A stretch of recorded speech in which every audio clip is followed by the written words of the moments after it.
ഒന്നാം പിണറായി വിജയൻ ഗവൺമെൻറ് കാലത്ത് നമ്മൾ തുടങ്ങി വെച്ച പദ്ധതികളുടെ പൂർത്തീകരണമാണ് ഇപ്പോൾ ലക്ഷ്യമിടുന്നത്.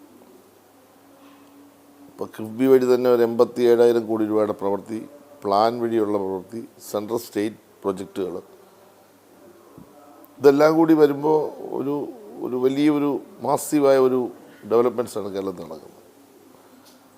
നാഷണൽ ഹൈവേ, മലയോര ഹൈവേ, തീരദേശ ഹൈവേ, നമ്മുടെ കുടിവെള്ള പദ്ധതികൾ, ഇപ്പോൾ ഭവന നിർമ്മാണം, തീരദേശത്തുള്ള പ്രവർത്തനങ്ങൾ. അപ്പോൾ നമ്മളൊരു വലിയൊരു ഒരു ഒരു ഒരു 10 വർഷത്തേക്കുള്ള ഒരു ബിഗ് പ്രോജക്റ്റാണ് കേരളത്തിൽ നടക്കുന്നത്.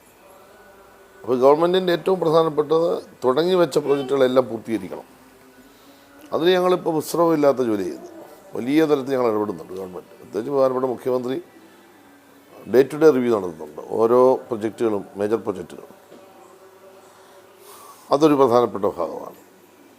രണ്ട്, നമ്മുടെ കേരളത്തെ സംബന്ധിച്ച് തൊഴിൽ, യുവജനങ്ങളെക്കുറിച്ചാണല്ലോ അന്ന് ചോദിച്ചത്. ഇത്രയും സംരംഭങ്ങൾ വന്നൊരു കാലമില്ല, ഇത്രയും IT സെക്ടർ ഡെവലപ്പ് ചെയ്തൊരു കാലമില്ല, ഇൻഡസ്ട്രിയൽ കോറിഡോർ വന്നൊരു കാലമില്ല. ഓരോ മേഖലയിലും നമ്മൾ വളരെ ശ്രദ്ധയോടെയാണ് ഇപ്പോൾ നീങ്ങിയത്. 20 ലക്ഷം തൊഴിൽ എന്നത് അക്ഷരാർത്ഥം നമുക്ക് പൂർത്തീകരിക്കാൻ പറ്റും. കാരണം അതിലേക്ക് നമ്മൾ എത്തും. കാരണം ഇപ്പോഴത്തെ ഈ നീക്കം, ഇപ്പോഴത്തെ ഇൻവെസ്റ്റ്മെൻറ്റിൻ്റെ വരവും പുതിയ സംരംഭങ്ങളെല്ലാം കൂടെ വരുമ്പോൾ IT സെക്ടറിലൂടെ നമുക്ക് അതിലേക്ക് എത്താൻ പറ്റും. പിന്നെ വിദ്യാഭ്യാസ മേഖലയെ ബന്ധപ്പെട്ട് വരുന്ന ഡെവലപ്മെൻറ്റ്സ്, അതിൻ്റെ ഭാഗമായിട്ട് നമ്മൾ കൂടുതൽ വിദേശ രാജ്യങ്ങൾ നമ്മളെ ആകർഷിക്കുകയാണ്. കാരണം നമ്മുടെ വിദ്യാഭ്യാസത്തിൻ്റെ യോഗ്യത കൊണ്ടാണ്. കാരണം നമുക്കിപ്പോൾ ഡോക്ടേഴ്സ്, നേഴ്സസ്, നമുക്ക് ഒരുപാട് സെക്ടറുകൾ നമ്മൾ ഡെവലപ്പ് ചെയ്തു.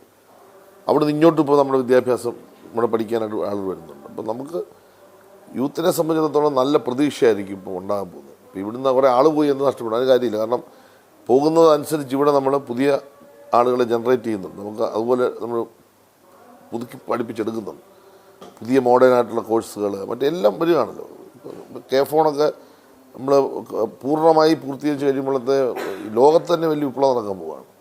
K-ഫോണൊക്കെ വന്നു കഴിഞ്ഞാൽ വലിയ വലിയ വിപ്ലവം നടക്കാൻ പോകുന്നു. ഗതാഗത മേഖലയിലെ മാറ്റം, ഇതെല്ലാം ഒരു പ്രധാനപ്പെട്ട ഭാഗമാണ്. പിന്നെ ക്ഷേമരംഗത്തുള്ള നമുക്ക് ഇപ്പോൾ 600-ൽ 1600-ലേക്ക് പോയപ്പോൾ ചെറിയ കുടിശ്ശിക 2-3 മാസത്തെ വന്നെങ്കിലും ഇന്ത്യയിൽ ഒരിടത്ത് നടക്കാത്തൊരു കാര്യമാണ് നമ്മൾ ചെയ്യുന്നത്. കുറച്ച് പ്രയാസങ്ങൾ ഈ ക്ഷേമ പ്രവർത്തനങ്ങൾ നടത്തുന്നതിന്, ഡെവലപ്മെൻറ്റ്സിനെല്ലാം ഉണ്ട്. അത് കേന്ദ്ര ഗവൺമെൻറ് നിലപാടാണ്. കാരണം നമുക്ക് യഥാർത്ഥത്തിൽ കിട്ടേണ്ടത് കിട്ടുന്നില്ല. നമ്മളിപ്പോൾ ഒരു 100 രൂപ ഇവിടുന്ന് GST കൊണ്ടുപോയാൽ ഒരു 30 റുപ്യ നമുക്ക് വരുന്നു, ബാക്കി 70 റുപ്യ നമുക്ക് തരുന്നില്ല. ഇതിനുവേണ്ടി നിരന്തരം ആവശ്യപ്പെടുകയാണ്. ഇപ്പോൾ വയനാട് ദുരന്തം ഉണ്ടായി, ചൂരൽമല പ്രശ്നം വന്നപ്പോഴും നമ്മളോട് നിഷേധാത്മകമായ നിലപാടാണ് സ്വീകരിക്കുന്നത്. ഒരു ചിറ്റമ്മ നയം, ഇത്തരം കാര്യങ്ങൾ കേന്ദ്ര ഗവൺമെൻറ് അങ്ങനെ നയം സ്വീകരിക്കേണ്ട കാര്യമില്ല. രാഷ്ട്രീയമായി അവർക്ക് അഭിപ്രായ വ്യത്യാസം കാണും, അവരുടെ നിലപാടിലൂടെ നമുക്ക് അഭിപ്രായ വ്യത്യാസം കാണും. പക്ഷേ ഇതൊരു സ്റ്റേറ്റ്, ഇന്ത്യയുടെ ഭാഗമാണ്. ഫെഡറൽ സിസ്റ്റത്തിൽ പ്രവർത്തിക്കുന്ന സ്റ്റേറ്റില്ല.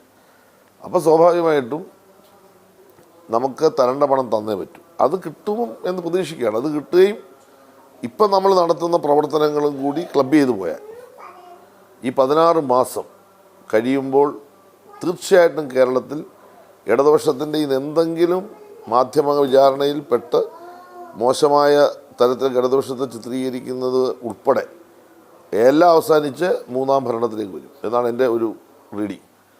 ഈ മാധ്യമങ്ങളുടെ ഈ ഒരു ഒരു ഒരു ഒരു ഒരു പ്രചരണം ഉണ്ടല്ലോ, എന്ത് പറഞ്ഞാൽ നെഗറ്റീവ് ഒരു വാർത്ത, എല്ലാവരും അങ്ങനെയാണെന്നല്ല ഞാൻ പറഞ്ഞത്. ചില ആളുകൾ കൊടുക്കുന്ന നെഗറ്റീവ് വാർത്ത, പോസിറ്റീവായിട്ടും വാർത്ത കൊടുക്കുന്നുണ്ട്. മാധ്യമങ്ങളെല്ലാം അങ്ങനെ എതിരാണെന്നൊന്നും ഞാൻ പറയത്തില്ല. കാരണം അത് അവരുടെ ഒരു പ്രവർത്തനത്തിൻ്റെ ഭാഗമാണ്. അവർക്ക് അവരുടേതായ പ്രവർത്തന രീതി കാണും. പക്ഷേ CPM-നെ LDF-നെയും കൂടുതൽ അറ്റാക്ക് ചെയ്യുന്ന ഒരു സ്വഭാവം പൊതുവെ കാണിക്കുന്നുണ്ട്. അത് ഭരണത്തിനെതിരായ ഒരു വികാരം എന്ന നിലയിലാണ് ഞാൻ കാണുന്നത്. സ്വാഭാവികമായിട്ടും വരാം. എന്നാൽ ആ ഒരു പ്രചരണത്തെ പോലും കേരളത്തിലെ ജനങ്ങൾ ഇപ്പോഴും വിശ്വാസം എടുക്കാത്തതും അതിജീവിക്കാൻ കഴിയുന്നതും നമ്മൾ ഈ ചെയ്യുന്ന നല്ല കാര്യങ്ങളാണ്. അപ്പം ഇത് പൂർണ്ണ പെർഫെക്ഷനോട് പൂർത്തീകരിക്കാൻ പറ്റും ഈ 16 മാസം എന്നുള്ളതാണ് പ്രതീക്ഷ. എല്ലാ മണ്ഡലങ്ങളും, ഇപ്പം ഞാൻ എൻ്റെ മണ്ഡലം തന്നെ എടുക്കുക, നമുക്ക് മാറ്റി തീർക്കാനുള്ള പദ്ധതികളെല്ലാം ഈ 16 മാസം കൊണ്ട് പൂർത്തീകരിച്ചാൽ ഇവിടുത്തെ ജനങ്ങൾ തന്നെ വിചാരിക്കും ഇതെങ്ങനെ നടക്കുന്നത്. ഇപ്പം ഈ സമ്പൂർണ്ണ കുടിവെള്ള പദ്ധതി ഈ 16 മാസം കൊണ്ട് പൂർത്തീകരിക്കാൻ പറ്റും. സ്റ്റേഡിയം പാതി വഴി നിന്നെങ്കിലും അത് പൂർത്തീകരിക്കാൻ പറ്റും. നമ്മുടെ മുഴുവൻ പ്രവർത്തികൾ പൂർത്തീകരണത്തേക്ക് പോകും. അതൊന്നും നിസ്സാര കാര്യമല്ല. MLA ഫണ്ട് മുഴുവൻ യൂട്ടിലൈസ് ചെയ്യാൻ പറ്റും. സാമ്പത്തിക പ്രതിസന്ധിയുണ്ട്, നമ്മളെ വല്ലാതെ പ്രയാസപ്പെടുത്തുകയാണ്. അതുകൂടെ പരിഹരിക്കാൻ കഴിയുന്ന തരത്തിൽ ഇടപെടൽ നടത്തുന്നുണ്ട്. അതുകൂടെ വന്നാൽ ഒരു സംശയം വേണ്ട, മൂന്നാം ഭരണം കേരളത്തിൽ ഇടതുപക്ഷ മുന്നണി കിട്ടുമെന്നാണ് എൻ്റെ ഒരു റീഡിങ്. ചെറുപ്പക്കാർക്ക് നല്ല പ്രതീക്ഷ വന്നുകൊണ്ടിരിക്കുന്നു. ആ പ്രതീക്ഷയ്ക്ക് അനുസരിച്ച് തന്നെ ഗവൺമെൻറ് കേരളത്തിൽ പ്രവർത്തിക്കുന്നുണ്ട്.